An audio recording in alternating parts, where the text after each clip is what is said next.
I think, let's start off. As I was introduced just now, and when I was invited to do this, I was wondering, what propelled the organizers, including Namita, who's somebody I was in school with, to invite me.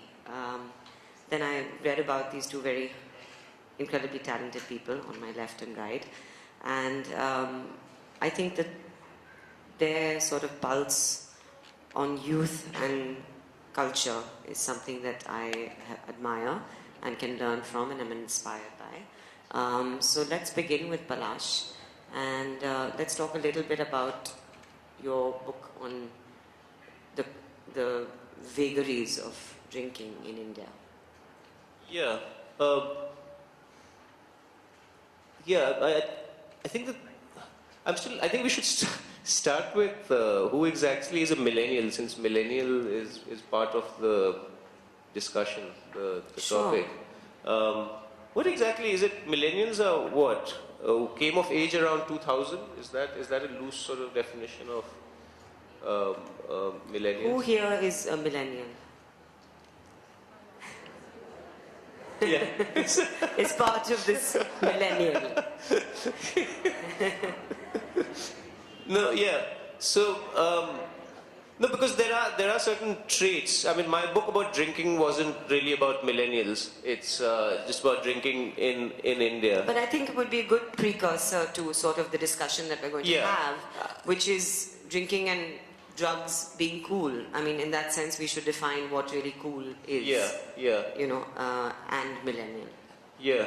I mean, I think one of the things I concentrated on in the book on drinking was we have this very strange attitude to drinking where India is the world's largest whiskey consumer, and cases of Imperial Blue and McDowell's No. 1, which are called blockbuster whiskeys in the trade. I mean, they outsell Johnny Walker, the global leaders. But at another level, we consider drinking taboo. It's not acceptable. And of course, there are many Indias. But I'm just talking about for wide swathes of the population. You drink, but for example, you don't drink at home.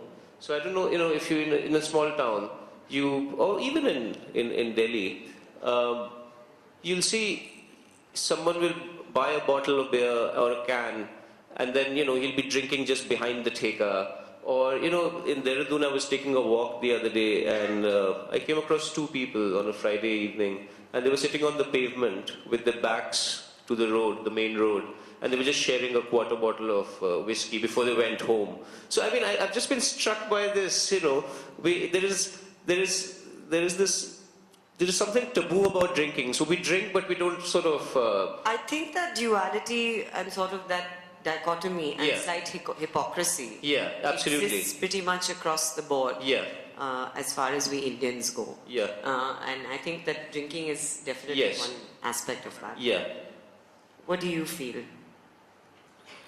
How would you like to define a millennial? Let's start with that. I actually hope, I'm glad that we asked about who's a millennial here, because I hope that they have a lot of input in this discussion, because when I was first asked to do this, I thought, and I actually wrote back, I said, well, I'm definitely not a millennial, and I've actually often written about youth, but I haven't written a young adult novel. So I guess I'm fine here, but I kind of wish there was millennials on the panel, because I don't think any of us wants to condescend. I mean, we don't know your experience as much as you know your experience, and I'd love to hear some of your experience, what you guys think about this. So. One thing that we can definitely throw open is this idea of, in the 2000s, because of the globalization during the 90s, when India opened up so much and we were fascinated and sort of obsessed with mimicking and aping the West, and everything that we learned is now today on our fingertips. I think the idea of what is cool has morphed and changed so much. I think being cool is, is being smart, is being driven, is being sort of exposed, is being responsible. The definition of cool is so wide today that, there is a reverse sort of thing about taking responsibility for yourself and your life. So when we talk about drinking and drugs, and we must touch upon that as well, and being an actor, I mean, there are a lot of films in the recent past which have approached taboo subjects like drugs. I mean, there are directors like Anurag Kashyap who have exposed that reality, Dibakar Banerjee, who have talked about those realities of various classes. I mean, from the infiltration of drugs in Punjab, which is horrifying. Of course, it has been magnified, and a lot of creative license and dramatic license and cinematic license was taken with a film like Urta Punjab, but it was a revelation to a lot of people. Being cool as a young person in India today is also having an awareness of what is what is out there and what is happening around you. I think we have access to almost anything as people coming from especially our class and strata of society. No, that's certainly, absolutely. No, no, please. Yeah. No, so I think access is something that has changed. I mean, when I wrote The Butterfly Generation, which was about urban youth, that was about 5 years ago. But I mean, our cities are awash in chemicals, and you can get, you can get meow meow, you can get MDMA, you can get coke. I mean, all this wasn't available in the 80s, and so there is a difference in, in the 80s was about smack, and there was a song in Tezab, So Gaya Ye Jahan, which was about smack addiction. State television was showing, on prime time, serials like Chunauti, which were all about, smack, college, and then after that when you're working. But the drug has changed, and there are multiple drugs now. So it's this, smack addiction is not that much of a problem amongst the middle class. But the recreational drugs, the access is much more than there was even 10 years ago. And that is reflected, as you were saying, in cinema, in television. I mean, if you watch Ladies' Room, the web series, which is produced by YRF, I mean, these girls, Dingo and Khanna, they're doing MDMA, and it's all normal. It's been normalized. I'm not saying it's good or bad, but that's what's happening. Yes. And these are not drugs that, if you take them carefully, they don't, so people do it as a recreational thing, as opposed to the cliche of you do drugs every day and then they kind of hollow you out. MDMA is not something you do every day. So I think a lot of recreational drugs have flooded the market, and more young people are experimenting with them. Another reason is, I think millennials don't like losing control. And in this book, which Speaking Tiger has published, Renuka, the editor, is here, Rod Phillips' Alcohol History. And Rod Phillips says that millennials are not drinking that much. So the liquor industry is very worried. Because millennials, would rather smoke a joint, or they might, sample some MDMA. But drinking is not that much, it's not because of the lack of control associated with drinking. Is it just lack of control, or is it also just sort of an awareness of health and fitness? Yes, yes. And I mean, I have close-hand experience with alcoholism in my own family. Yeah. And it's something that, the more you become aware of health and fitness, as this new generation becomes very aware of it. And taking care of it. Absolutely. I think millennials are very health obsessed, and even when they smoke a joint, it's not, you try and avoid the tobacco, you'll use a vaporizer. So I think those are some changes in how we consume drink and drugs, since the 80s. Yeah. You want me to add to that? Well, I'll say... Let's talk about drinks and drugs from your experience in your world, and, let's get your perspective on that. Well, I was going to say, I don't know how this works in India, but in the U.S., I think there's an irony, because one issue that's going on now is opioids. People overdosing from what's essentially prescription heroin. I mean, it's as dangerous. A relatively recent phenomenon, but for quite a long time we've had that as long as these drugs are prescribed, it's fine. And it's just sort of this difference between what's, sharply legal and what's not. And it's actually very capitalist because it has to do with the pharmaceutical industry making a lot of money. So, finally things are getting progressive about sort of things. I mean, marijuana, which is a very minor drug and is very helpful to cancer patients. But the United States has been very regressive on that. It's gotten a lot better in recent years. Yes. But much stronger drugs can be, and much more dangerous drugs, as long as they're being prescribed and as long as pharmaceuticals are making a lot of money, are fine. So Especially painkillers. There's a lot of addiction to painkillers, OxyContin, and pharmaceuticals have come in a big way. I mean, Michael Jackson died, Prince died of painkiller overdose. So yeah, I mean, I think that's something that's very American. But recently, even post the American elections, I think 4 states took up marijuana legalization and it went through. Yeah, so Washington increasingly marijuana is being legalized across America. And Justin Trudeau, it was one of his poll planks that if he comes to power, marijuana will be legalized across Canada, and he's going to go through with it in early 2017. Are you for that, Palash? I am for that. Yes, absolutely. I think, are we all for that on this panel?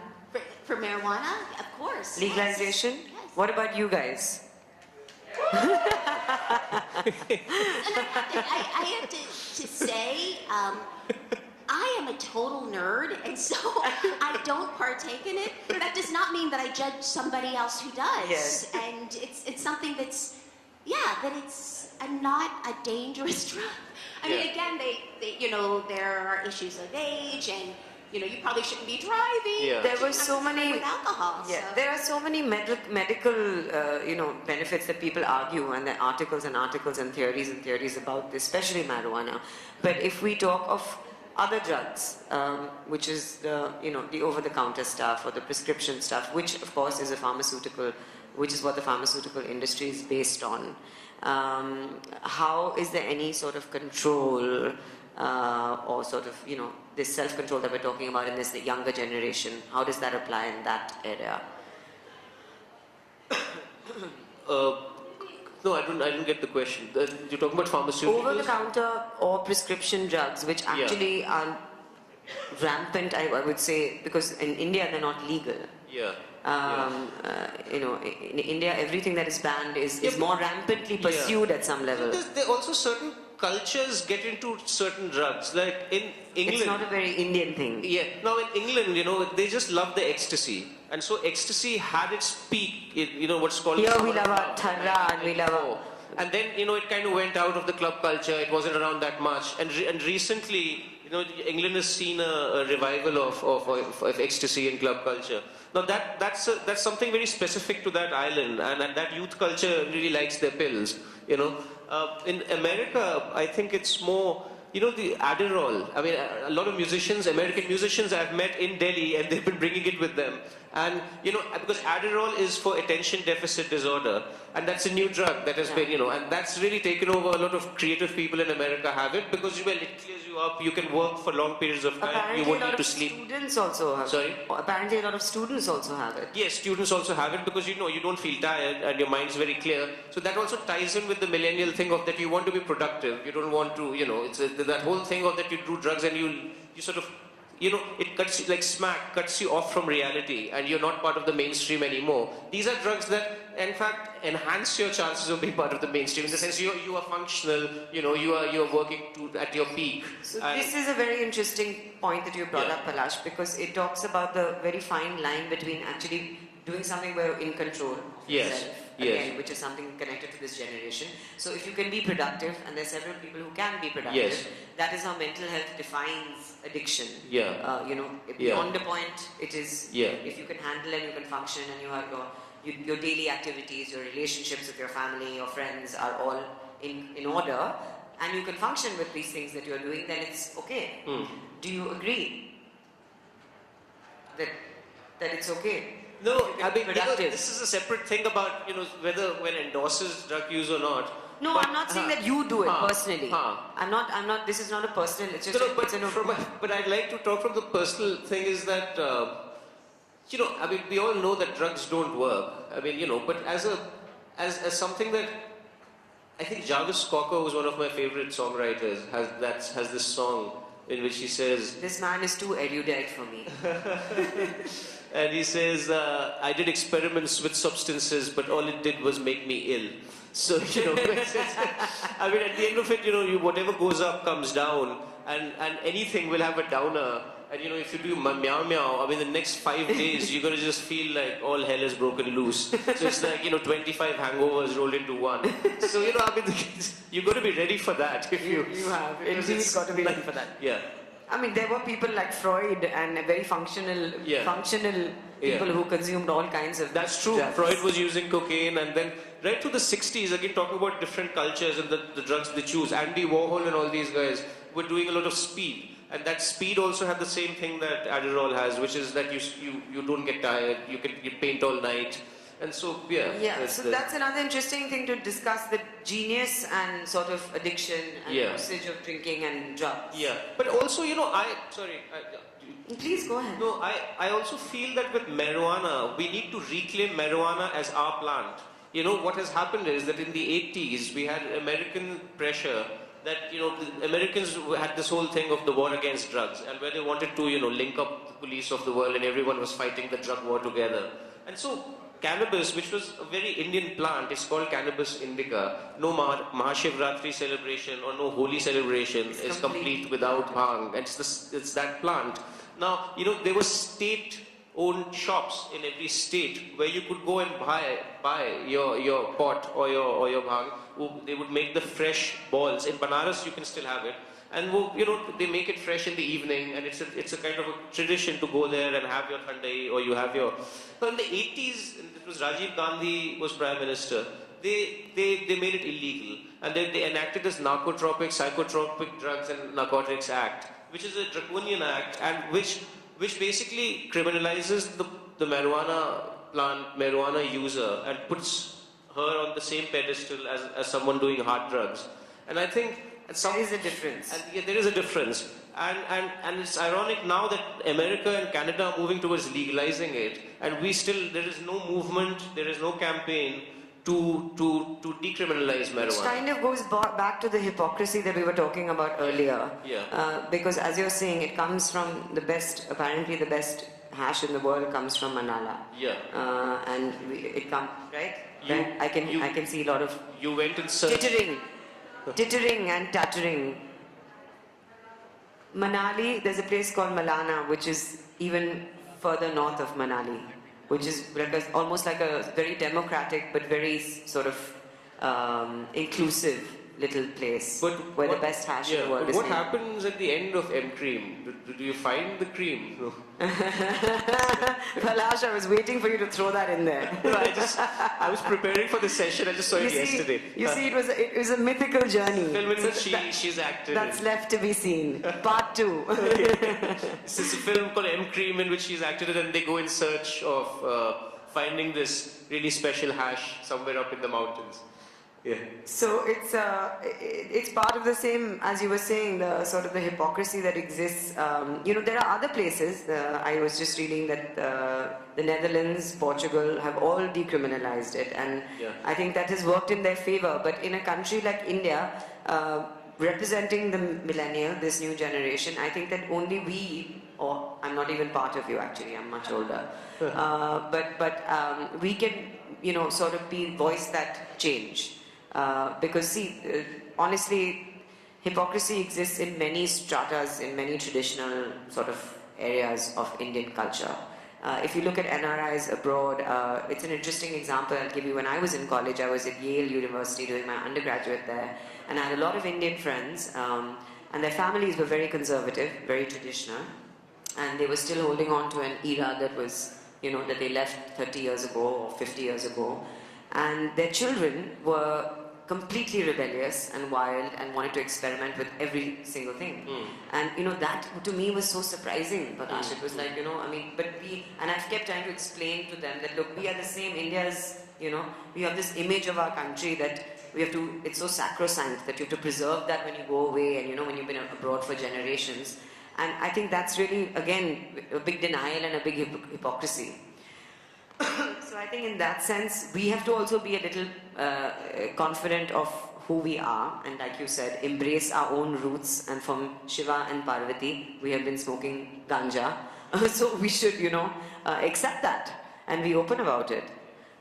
And because, also if you, there is nothing that, there's this guy called Johann Hari, who's... There he goes again with a quote. Fantastic book called The First and Last Days on the War on Drugs. And, where he says that, mafias and cartels fear decriminalizing something the most. That's something they don't want. Yes, because they would go bust. Yes, the moment you decriminalize something, then the mafia just falls away. They have no role to play. So it's in this, both the state and the mafia seem to be aligned. Yes. That which is not the way it's supposed to be. The two are supposed to be, versus each other. But here it's in the interest. The state also says. Did you see Narcos? No, I haven't. No. Who saw Narcos? Did you enjoy it? You must see it. Yes, I've been told. You must see it. It's a brilliant show. It's based on one of the biggest drug lords in the world. Mexican drug lords in the world. Pablo Escobar. Yeah. But yeah, I was and also... that kind of talks a lot about this. Yeah. And so, he's in so cahoots. Yes. He's in cahoots with the government on a constant basis. I mean, he's negotiating with the president. Prime Minister, Absolutely. And also, like in Zurich, they've also, people were dying on the streets of heroin addiction. And they said, look, you can come to our government certified centers. And, if you are an addict, but they don't want you to die.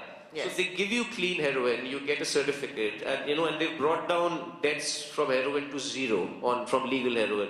So I think, instead of targeting the user and criminalizing the user, that doesn't help. You try and wean that person off the drug, and there are many ways of doing it, because ultimately your goal is to help that person come out of it.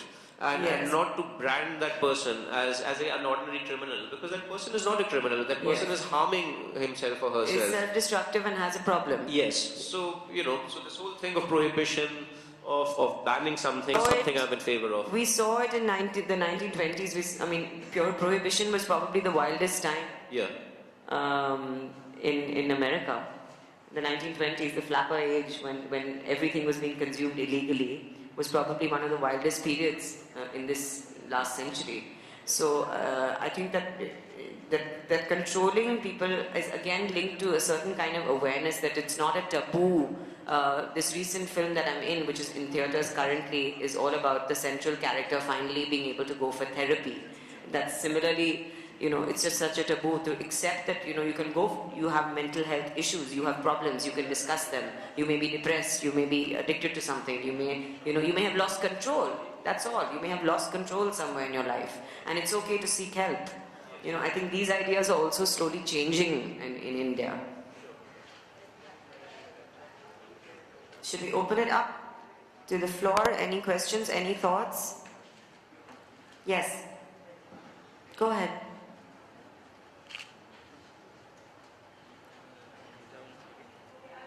Please. Hi. I want to know why exactly are millennials targeted and demonized for consuming drugs when it has always been there? Because a lot of the times, the generations before us, they act as if millennials are the people who were the onset of the...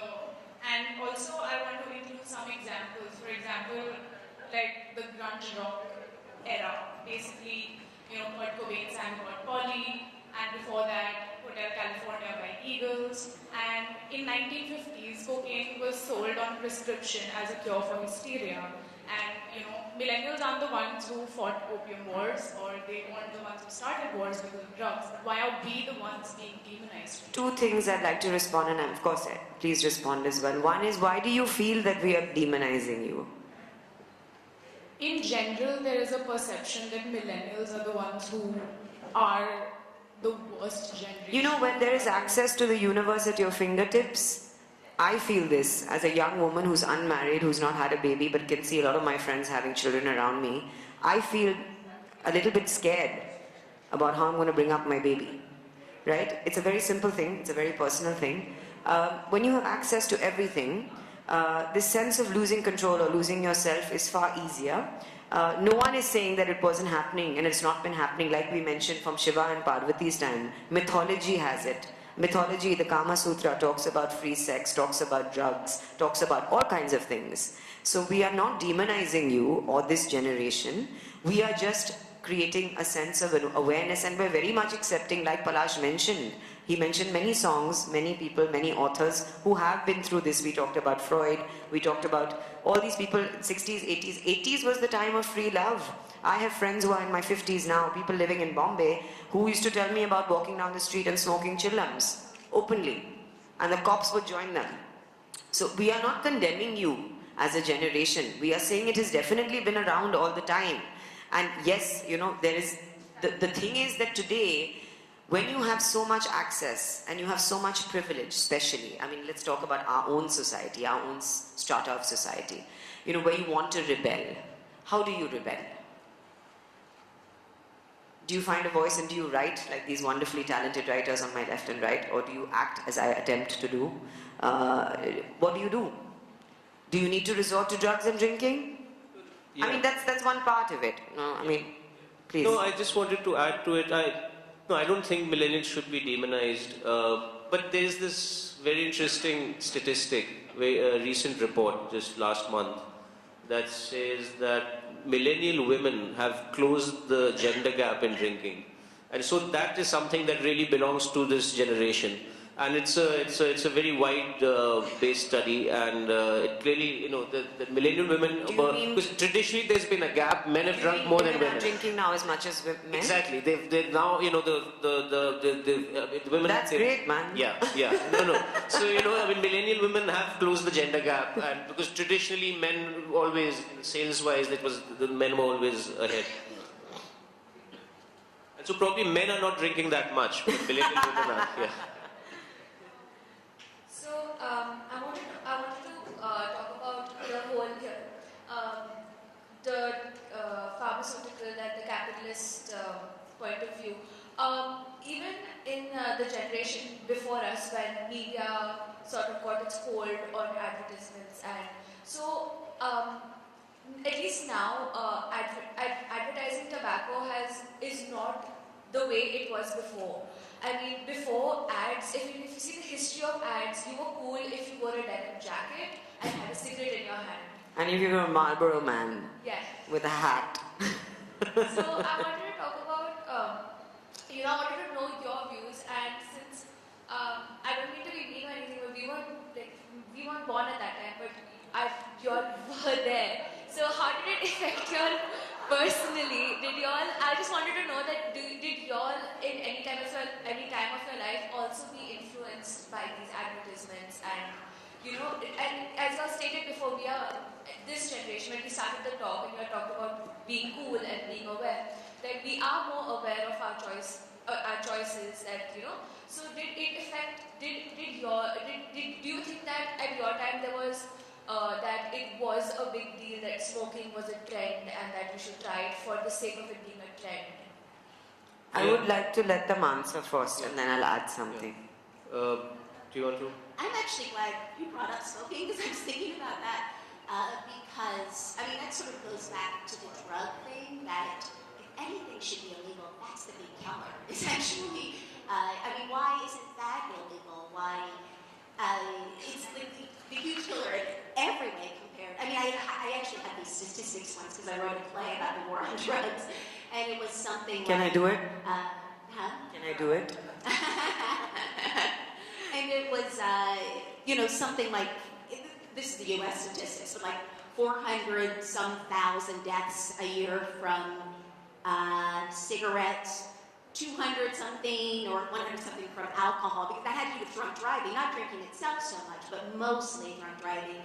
And I mean like a couple of thousand or something, like 2,000 or something. I mean, less than that, I think. So, yeah, I mean, my generation was probably, or, you know, we were the ones first not smoking, I guess, so it wasn't so much that we were smoking, but this sort of also goes back to your question a bit. I think that, I mean, when you brought up Adderall, again, I'm not sure if I'm speaking to you guys, because I'm coming from more of an American perspective, so I'm like, but they are drugging children everywhere in terms of pharmaceuticals, and then when the children grow up and what they have learned is that they need drugs to survive, then suddenly, I guess it would go back, and suddenly they're demonized if they are actually acting as they have been taught from adult society. And so I think it's probably why in the first place I'm really glad to hear from you guys, because I'm loving to hear your perspective, because from my perspective, I think you guys are getting screwed a little bit from society. And I just want to Do you think that's happening a lot in America? Do you think that's happening a lot in America? These kids are getting drugged. They're like all on drugs. It's so, I don't know what it's like here, but Adderall, I mean, there cannot possibly be that many children with these issues. It's it's for the drug companies, it's so complicated. It's sort of like, you know, if a kid is running around and is excited, that's healthy. Yeah. That is Excited. not give them a drug so they'll shut up and since obviously it's an issue I'm very passionate about. But yes, I feel, and I guess that's one of the things that infuriates me a bit is this sort of judgment that these drugs are bad, but these drugs that society condemns and people make a lot of money from are somehow okay.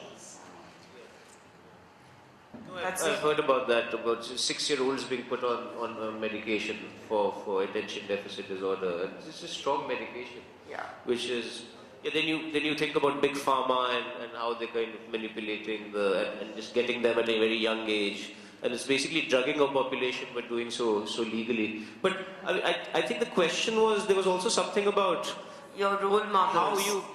Because with me what happened was that the anti-drugs commercials on TV always made me feel like doing drugs because they were so cool.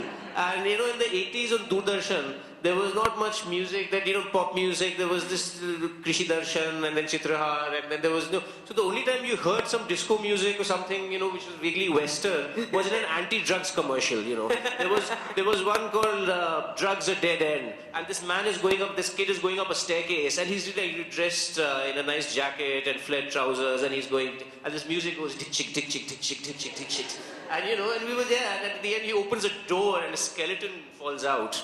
And it says, "Drugs a dead end." So that was so cool that after me and all my friends, we were like, man, as soon as we get out of school, we're gonna, do drugs.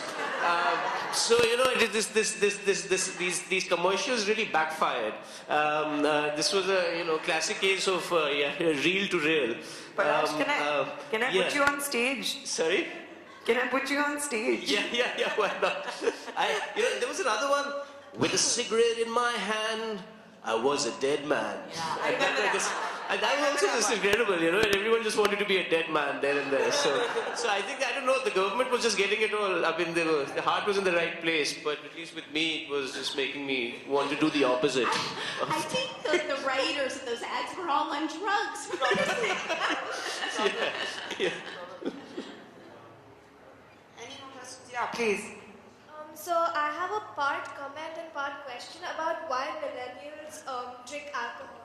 It's also related to the romanticism of being an isolated artist or of creative expression and not just to rebel.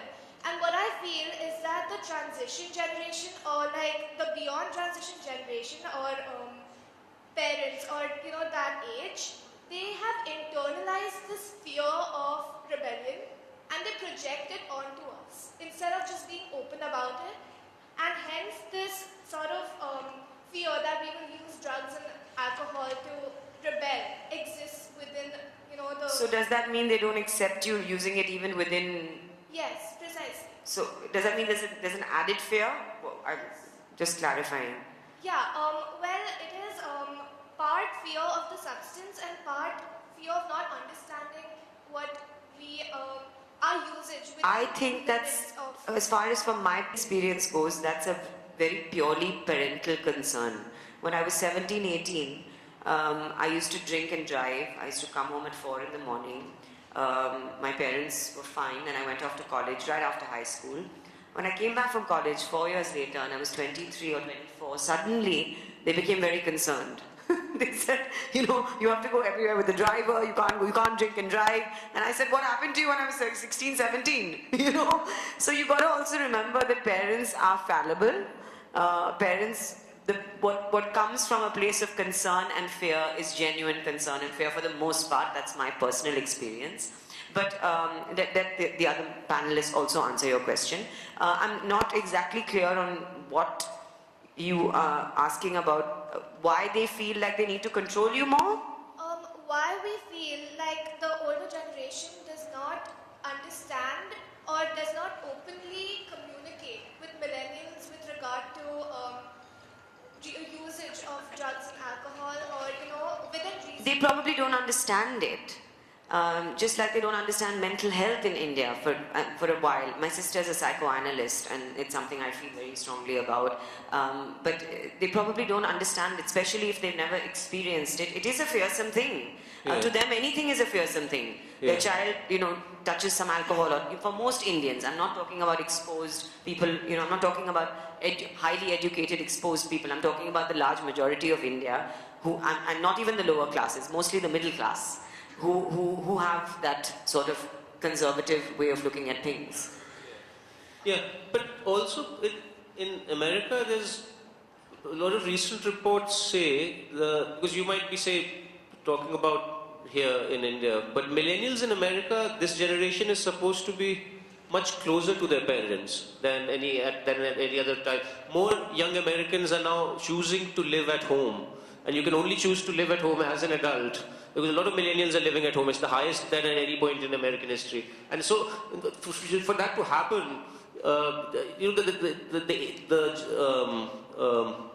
what's it called? The generation gap has vanished because you are closer to your parents. And so, I know it's a related... Actually, though, I think a lot of that is because the economy is so terrible. Seriously. I mean, that's where, Occupy Wall Street. I mean, people are fed up, and it's a lot coming from the young people. I love the millennials. Because they are actually, it's this brand new political activism really caring, and that I feel that on the whole was in much smaller doses. And I think a lot of it has to do with the economy is so terrible. People are so frustrated. College costs a fortune. It is getting worse in the US. And so a lot of it is not, not the choice. They don't have a choice. They don't have a job. I mean, they come out of college, they can't get a job. Yes. Can I just comment on your questions? Yeah. So I'm the parent of a millennial, and I don't think it's about fear or having never tried any of these things before. I think it's more so, or at least, so I'm an American, but raised as an Indian, right? And so it's not conservatism or fear. It's I've been there, I've done that, and in India, in this strata, there's so much access at a much younger age. So when I did all of those things, I was much older, and I had a little bit of judgment, or at least I thought I did. But I think at this generation, the access is at such a younger age that I find my children being exposed to things that I don't know if they have the wherewithal to say, no, I shouldn't do this, or yes, this is okay. And for me, when we're talking about, TV, or there's a series that was on HBO, The Night of. It was an incredible series where 8-part, where this kid, Pakistani-American kid, in New York City, he goes out, he's a very good kid, he goes out one night, makes one wrong choice, right? And the whole thing, his whole life spins out of control. And I think it's that fear that we have for our children. And it's not about conservatism. It really isn't, because we want our kids to grow and experience everything that we have. We just want you to do it safely. That's all. Thank you. That was a very well articulated answer. But I'd just like to add something to that thing of doing it safely. And I think just enlightened societies have accepted that, say, young people as part of club culture. And in Amsterdam, there were deaths happening from some bad ecstasy had flooded the market. And they actually had labs there, and they've come up with very sophisticated tests. So if you have an ecstasy pill on you, you can actually give it to that lab. They're going to check it out for you and tell you that this is, what the strength is, and if it's, these. So I think, if you are going to do it, you might as well do it safely, where you know what you're doing. And so I think this is just to add to. Okay, we have a question right here. Because we're all sort of put up, I can't really see. Hello. You guys. Hi. Actually, I want to just come actually from the point of a millennial. This is for Palash and this is for Kia. I just want to say that as a millennial, I feel that why do the older generations who have already made their mistakes, they have done their experimentation within India and outside India, because if you read India Psychedelic by Siddharth Bhatia, he details all the sort of experimentation that went on with the rock culture in India. So why is the older generation so afraid of this generation making their mistakes, doing their experimentations? If we are getting, it's amazing that how they feel that they need to sort of helicopter around the children, when all we want to do is to experience things for ourselves. You have already had that experience. Maybe it was a good experience, maybe it was a bad experience. Let us make our own sort of judgment call on that. I think that the drugs have also changed. So I think maybe they were used to acid and marijuana. And now it's a completely different kind of drug culture. And so it just comes from unfamiliarity with what the millennials are doing, because it's not the drugs they did. Yeah. So they have no reference point. I just also feel that maybe, I think it's linked to that within drugs also people just, so if you're a smoker, you will just say that, no, I don't touch cocaine. Yeah. Or if you're a cokehead, you will say, no, I never touch pot or marijuana. And you see, it's amazing because every user looks down on it's not that there's some great brotherhood and sisterhood of people who sample drugs. Yeah. So, the alcoholic looks down, no, I don't touch marijuana, I don't touch coke. My old monk, but you'll drink a whole bottle of old monk every day, but you will still feel superior to the, so that's also an interesting observation, I guess. Yeah. Yeah, hi, good evening everyone. I have a slightly contrarian view, maybe at the cost of sounding like a spoiled sport. I am a mental health professional and I see people dying because of substance. Substance could include anything from alcohol to marijuana and opioids, everything. So from this discussion, the gist I get is that we are trying to normalize substance consumption. And I have my refrain against it. I mean, we are actually, if by the process of normalizing it, we are making our future generations more prone to it, and maybe even, at the risk of putting us at the risk of losing our entire youth and losing productivity and all sorts of things. Because if anything, the substance does, other than causing that high, it is the harm to the body. Be it mental harm or be it physical harm. I mean, people die of opioids overdose all the time. With cannabinoids, like you said, marijuana, people land up in psychosis all the time. We see patients with psychosis landing up every other day. So why are we not talking about that aspect of substance consumption and just the millennials doing and being demonized for it. This discussion should also be brought in and be talked about. You're talking about the... You know, I'd like to endorse what he says for the pure and simple reason that if I've been to the edge and I haven't fallen off, what gives me the guarantee that somebody who's dear to me from this current generation goes to the edge and falls off? So it's my responsibility to prevent that person from going to the edge. And therefore, if somebody says, allow me to go to the edge, I don't think that's right. And I think I'm failing in my duty as somebody who's seen what's happened, not to caution and constantly caution a person before going to the edge. So we are saying there is a very fine line between allowing that person to make the judgment to go to the edge or not. I can tell you as someone, as again I will repeat, as someone who's got very close experience with people who have addictions. I've had somebody who was an alcoholic in my family. It is very difficult for them to see their own problem. We know that. We know that they live in a denial. So once you are addicted to a substance, it's a very different ball game. When you're using it recreationally, it's a very different ball game. But who makes that judgment call? Are you the ones who are going to say, now you can't ever do this, this is not your choice? Or are you going to allow the youth of the country or the world to make their own choices? I have a rejoinder. Can I have a rejoinder? I agree with you, sir, by the way. I mean, I know a lot of institutions in Bombay, which again I have very close experiences with because of my family member who is an alcoholic. And it is very difficult to see someone go through that. It is very difficult to see them, you know, unable to sort of realize what they're doing to themselves and to their bodies. You know, till I lost the person who I'm talking about 2 years ago. 3 months before he went, I took him to a doctor and he came back and he threw the files and he said, this guy's a quack. When his insides were just falling apart. So yes, there are those adverse effects, but we are talking about choices that this generation must make. If we are looking at the millennials as adults, we must treat them as adults. I have a reason. We are all for making choices and living with the side effects, whatever there. But the problem is when you are normalizing consumption of substance, we are not saying that we are normalizing it in India. I don't think India is ready. Personally, I don't think India is ready to normalize it.